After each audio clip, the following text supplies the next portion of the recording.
Hello everyone, स्वागत है आप सभी का हमारे इस यूट्यूब चैनल में जहां हम लोग इन्फॉर्मेटिव वीडियोस लेकर आते हैं।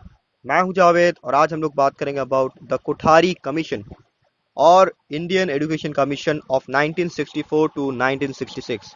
मैं आपको बता दूं, पोस्ट इंडिपेंडेंस एरा में इंडिया के एजुकेशन सिस्टम को लेकर दो कमीशन आ चुके थे subsequently. पहला Radhakrishnan commission and then Mudaliar commission.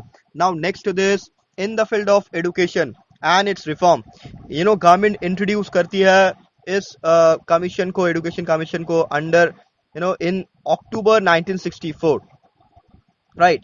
And to that commission under the chairmanship of Dr. D.S. Kothari, ये जो के यूनिवर्सिटी ग्रांट्स कमीशन के चेयरमैन थे. यहाँ पर कुछ 16 members, 11 being Indian and 5 foreign experts को मिलाकर एक कमीशन को बनाई गई थी. Well, in addition, Commission had the benefit of discussion with the advice of a number of internationally known consultants in education. Well, Commission वो अपना टास्क स्टार्ट करती है on October 2nd, 1964, right? And submit करती है अपनी report को 29th of June 1966 to the Union Education Minister. Well, Commission यहाँ पर सेट करती है कुछ 12 task forces and 7 working groups. The task forces were set up on the following.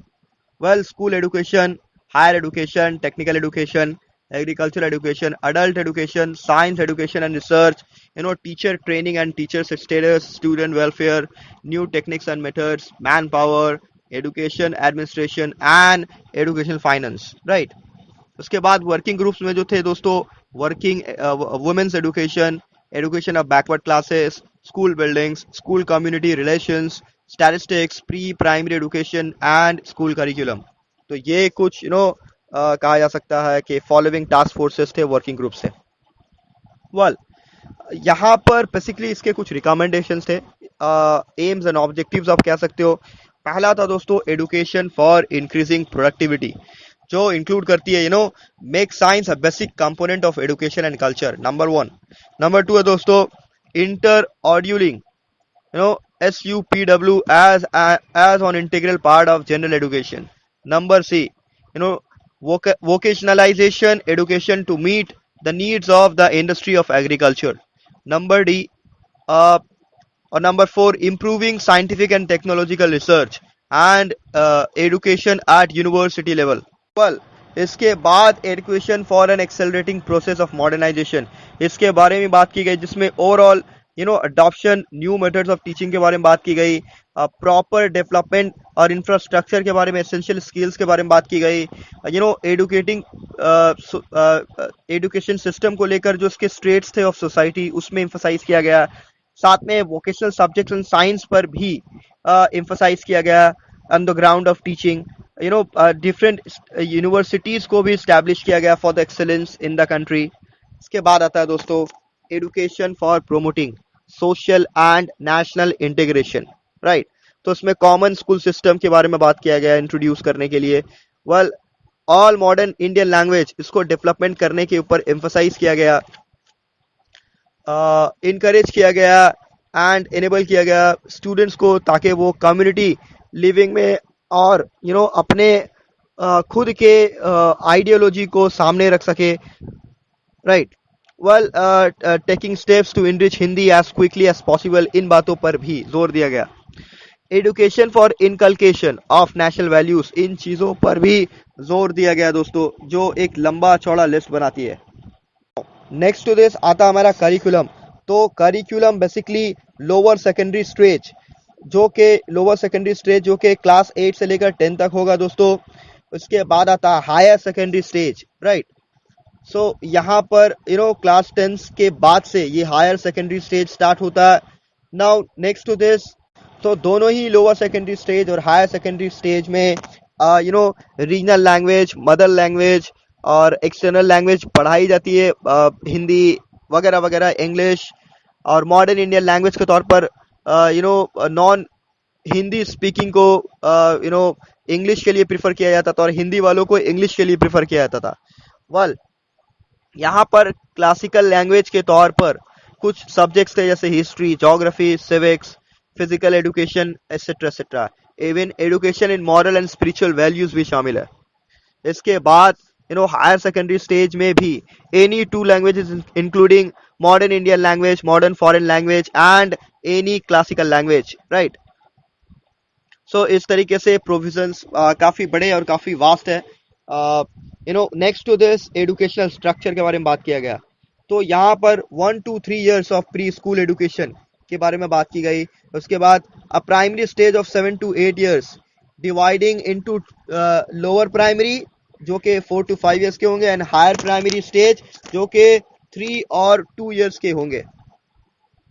Lower secondary stage जो कि बता दिया मैंने 2 से 3 साल, या फिर हायर सेकेंडरी जो कि जनरली 2 साल का होगा। वेल यहाँ पर इसके बाद जो आता है दोस्तों इक्वलाइजेशन ऑफ एजुकेशनल अपॉर्चुनिटी, ये इंपॉर्टेंट एस्पेक्ट है यहाँ पर। सो यहाँ पर basically strenuous efforts should be made to equalise educational opportunity. यानी एजुकेशनल अपॉर्चुनिटी कहने का मतलब है on the basis of caste, creed, religion, language, sex, place of birth, यानी इन चीजों को लेकर, इन चीजों के आधार पर किसी भी शख्स से, किसी भी व्यक्ति से एजुकेशनल अपॉर्चुनिटी को डिप्राइव नहीं किया जाएगा और हर किसी को ऑन द ग्राउंड बराबर समझा जाएगा और इक्वल ट्रीट किया जाएगा, राइट। सो बेसिकली यहाँ पर this will not however the rights of minorities under the article 30 of the constitution, right। जो एजुकेशनल